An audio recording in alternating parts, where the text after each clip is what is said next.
आग लगाने वाला चैन से सोया और सरकार बुलडोजर लेकर आ गई। क्यों साहब, बुलडोजर यहां क्यों चलेगा? किन किन हत्यारों के घर आपने बुलडोजर चलाया, जरा सूची दीजिए। आप इसको हल्के में ले रहे हैं? आप मुसलमानों के सब्र का इम्तहान ले रहे हैं क्या? आप क्या चाहते हैं इस देश में? इंसाफ खत्म करना चाहते हैं आप? संविधान खत्म करना चाहते हैं आप? लोकतंत्र बर्बाद करना चाहते हैं आप? आपकी ये हिम्मत कैसे होती है कि आप पक्षपात करते हैं और आप ये सोच लेते हैं कि मुसलमान चुप रहेगा?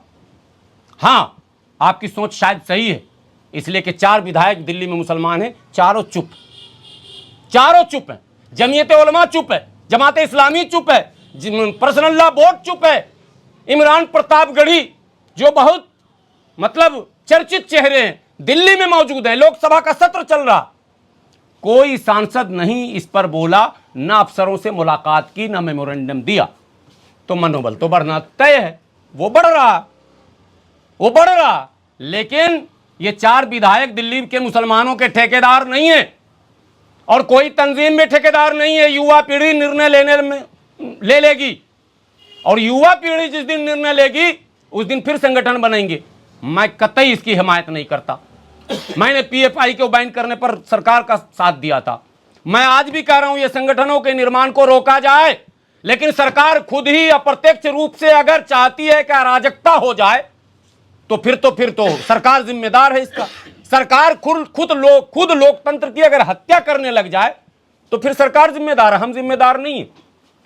सरकार को यह सफाई देनी होगी कि आपने बुलडोजर किस हैसियत से चलाया, किस हैसियत से, आपकी हैसियत कैसे हो गई चलाने की, कैसे चला दिया आपने, किस कानून के तहत चलाया, कौन बीएनएस का वो धारा है जिसमें बुलडोजर है हत्या के बाद, और वो भी नेक्स्ट डे। पूरी दुनिया की कानून व्यवस्था सर पटक के मर जाएगी। सुनते थे कि बलात्कारियों को 6 दिन में 8 दिन में सऊदी अरब में सजा मिल जाता, सुनते थे, देखा नहीं हमने, सुना हूं। यहां तो 1 मिनट में मिल रहा फैसला।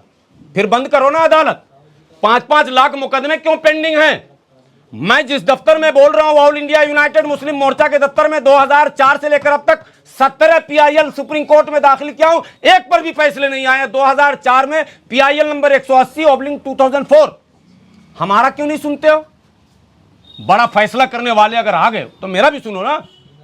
5 करोड़ से ज्यादा मुकदमे पूरे भारत में पेंडिंग में हैं और एक मुसलमान अगर मिल गया हत्यारा, जुआरी, और कुछ तो बाद में निर्दोष भी होता, जो आपने मोहित खान का देखा अयोध्या में, बुलडोजर चला दिया।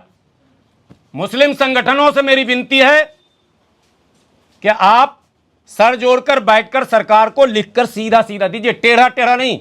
ये टेढ़े में देश टेढ़ा हो जाएगा। देश को बचाना है, समय नहीं है, बिल्कुल नहीं है समय। देश को अगर बचाना है, इस बुलडोजर कार्रवाई को फोर्सफुल्ली रोकना पड़ेगा, फोर्सफुल्ली, ताकत से।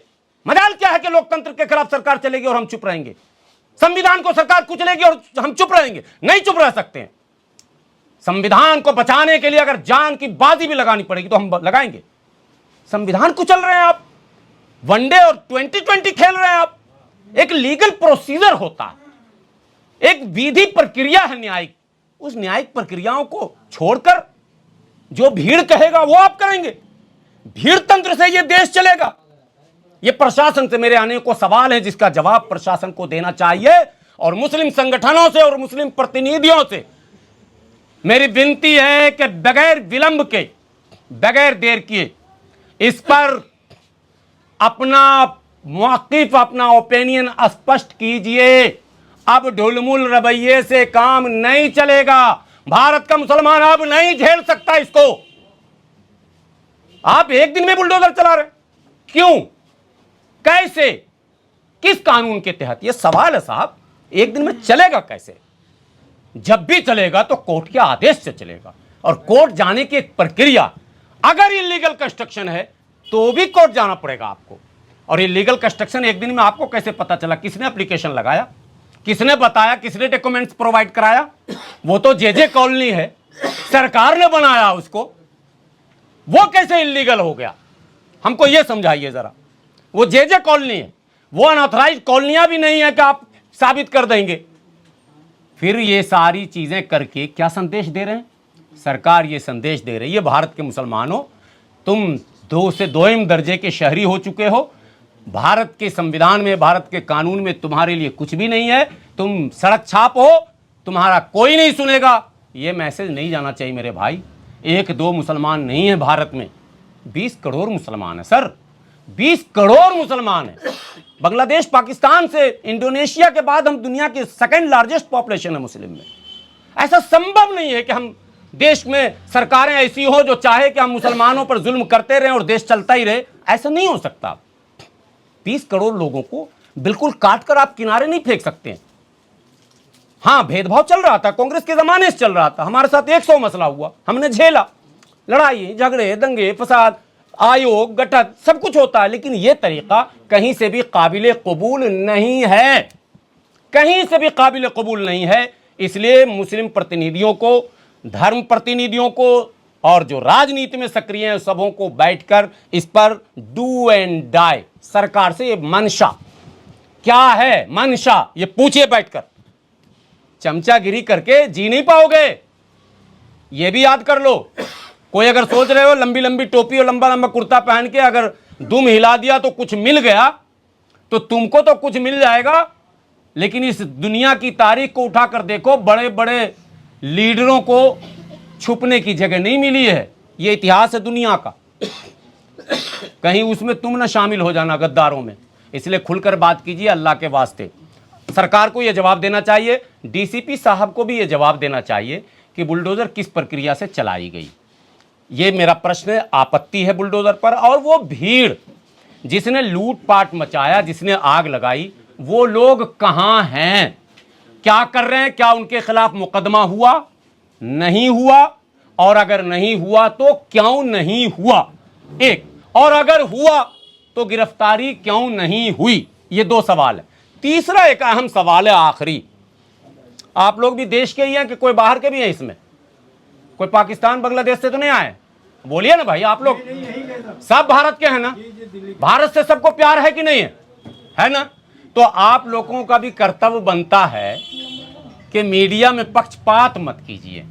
ये हिंदू का मीडिया, ये मुसलमान का मीडिया, ये दलित का मीडिया, ये फलां का मीडिया, ये चिला का मीडिया, ये राइट है, ये लेफ्ट है, ये फला, ये क्या मतलब है? ये क्या मतलब है? हम सब देश के हैं भाई मेरे, हम सबका कर्तव्य बनता है कि हम सच को दिखाएं। मीडिया में चल रहा है एक HRD, बताऊंगा नहीं, मैं बार बार उस धर्म का नाम लेता हूं, मुझे लगता है यहां चोट लगती है। मेरे हिंदू भाइयों, आपका अपमान कौन कर रहा है ये भी अब आपको समझना होगा। आपका नाम ले लेकर जो गुंडागर्दी की जा रही है, जो धर्म को बदनाम किया जा रहा, ये आपको ही संभालना होगा, हम नहीं संभाल सकते हैं, या आप संभालेंगे। उसका वीडियो वायरल हो रहा कि इस ईद में खून की होली खेलेंगे। क्या ये मैं अपनी तरफ से बोल रहा हूं क्या? वो वीडियो आप लोगों ने सुना कि नहीं सुना? जी सुना आप लोगों ने वीडियो? कौन शर्मा है वो जो ये बयान दे रहा है? HRD का नेता है, HRD उसका छपा हुआ टी-शर्ट में, ठीक है, और वो कह रहा है कि रोजा रखने नहीं दूंगा, नमाज पढ़ा। वो उत्तम नगर में कह रहा, उसी घटना स्थल से 100 मीटर की दूरी पर कह रहा, ललित शर्मा। और वो कह रहा है कि इस बार किसी कीमत पर मुसलमानों को ईद की नमाज पढ़ने नहीं दूंगा, अगर निकल गया घर से तो मैं खून की होली खेलूंगा। ललित शर्मा पर FIR हुआ, गिरफ्तारी हुई, नहीं हुई तो क्यों नहीं हुई? अब और बताता हूं। कुछ चैनल हमारे यहाँ भी हैं, वो भी कहते हैं हम मुस्लिम चैनल हैं, उसकी एक खबर मैं दिखाता हूं। क्या कहते हैं? मुस्लिम चैनल है। चलिए साहब, ये भी दुर्भाग्य है इस देश का कि चैनल भी हिंदू मुसलमान हो गया, तो अब बचेगा क्या? अब तो ऊपर वाला ही बचाएगा हम लोगों को, तो बच पाएंगे, वरना बहुत मुश्किल दौर से हम गुजर रहे हैं। जब चैनल कहने लगे कि हम मुस्लिम चैनल हैं, हिंदू चैनल हैं, सिख चैनल हैं, ईसाई चैनल हैं, तो ये मुस्लिम चैनल वाले का देखिए, आप भी हंसीएगा, ठीक है। ये लिखता है इस ईद पर हम खून की होली खेलेंगे। उत्तम नगर में हिंदू रक्षा दल के सदस्य ललित शर्मा ने मुसलमानों के कत्लेआम का किया खुला आह्वान। यहां मौजूद लिंक पर क्लिक करके मिल्लत टाइम्स को दान दें, मदद करें। तौबा अस्तगफार, ला हौल वला कुव्वत इल्ला बिल्लाहिल अलील अज़ीम। मैं आपने पढ़ा नहीं पूरा लगता। यहां मौजूद लिंक पर क्लिक करके मिल्लत टाइम्स की आर्थिक मदद करें। दोनों तरफ वो गैंग आ गया ना, आया कि नहीं आया? उधर भी एक गैंग है, इधर भी एक गैंग है। अबे तुमको खबरें ऐसी चलानी चाहिए जिसमें सच्चाई खुलकर आती, लोग सुनते समझते, FIR होता। अच्छा, इसने ये भी चला दिया कि हमारी खबर से तो पूरी दिल्ली हिल गई और पुलिस हिल गया और डीसीपी हिल गया, सब बस ये न्याय मिल भी गया, समझो हो ही गया फतेह, बस हमारी मदद करो। हर आदमी न्यूज चलाने में लगा है और ये मिल्लत टाइम्स जो है क्लिक करके हमारी आर्थिक सहयोग करें। ये तो मुस्लिम का हो गया। इसी तरह से हमारे हिंदू भाइयों में भी कुछ भोले भाले भाई ऐसे हैं जो खबर चला के यही लिखते हैं नीचे, हिंदू की रक्षा के लिए नीचे क्लिक कर पैसा दें। अच्छा, तुमको चंदा देंगे तो हिंदू का रक्षा होगा, असली खेल तो यहां। अब समझ में बात आई कि नहीं आई? चंदा लेने वाले ये गैंग है दोनों तरफ। मेरे देश के लोगों, ये चंदा और धंधा गैंग से इस देश को बचाओ, मुक्त करो, वरना देश बर्बाद हो जाएगा। तुम्हारी भावनाओं पर खेल कर ये करोड़पति बनना चाहते हैं, तुम्हारी भावनाओं को भड़काकर आग चाहते हैं लगी रहे ताकि हम सेकते रहें। नो, आग बुझनी चाहिए और हर दिल में प्यार की आग लगनी चाहिए।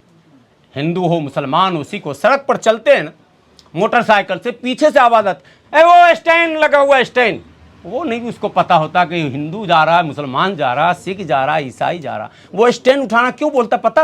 ह्यूमैनिटी, वो बोलता मानवीय पहलू। अगर स्टैंड लगा रह गया, कभी टर्न लिया तो एक्सीडेंट हो जाएगा। ये भारत का स्वभाव है। ये तेल खत्म हो जाए अगर बाइक में, आपके पीछे दूसरा बाइक आकर फौरन रुकता है, भाई साहब क्या हुआ, तेल खत्म आ गया। तेल मैं दे नहीं सकता हूं, मगर तेल यानी पेट्रोल पंप तक आपको पहुंचाने में सहयोग कर सकता हूं। और सैकड़ों वीडियो हमने देखे कि अपने पीछे पांव से पुश करता हुआ बंदा लेकर जा रहा। आपने देखा होगा वो ठेली गाड़ी जब पुल पर चढ़ता है ढलान पर, बाइक वाले उसको हेल्प करके ले जाते हैं। कोई पूछता है धर्म? कोई जाति पूछा वहां? फिर ये जाति और धर्म क्यों? इसका मतलब ये चंदा और धंधा का खेल है और इस पर सरकार भी तमाशाबीन अगर रहेगी तो ये खेल कभी कभी खेल कर जाएगा। यही डर हमको सता रहा। हम दूर तक देख रहे हैं, आप नजदीक तक देख रहे हैं। आप तो देख रहे हैं कुछ लोगों का रोजी रोटी चल रहा, लेकिन हम दूर तक देख रहे हैं देश में कहीं सिविल वार न शुरू हो जाए। मसला छोटा नहीं है, सोच बदलने में देर नहीं लगती। मैं बोलता हूं, मुझे लगता है मेरी भी गिरफ्तारी हो सकती है, लोग इसको थ्रेट में ले सकते हैं। मैं थ्रेट कुछ भी नहीं दे रहा हूं, मैं सत्य बोल रहा हूं, यही सच है।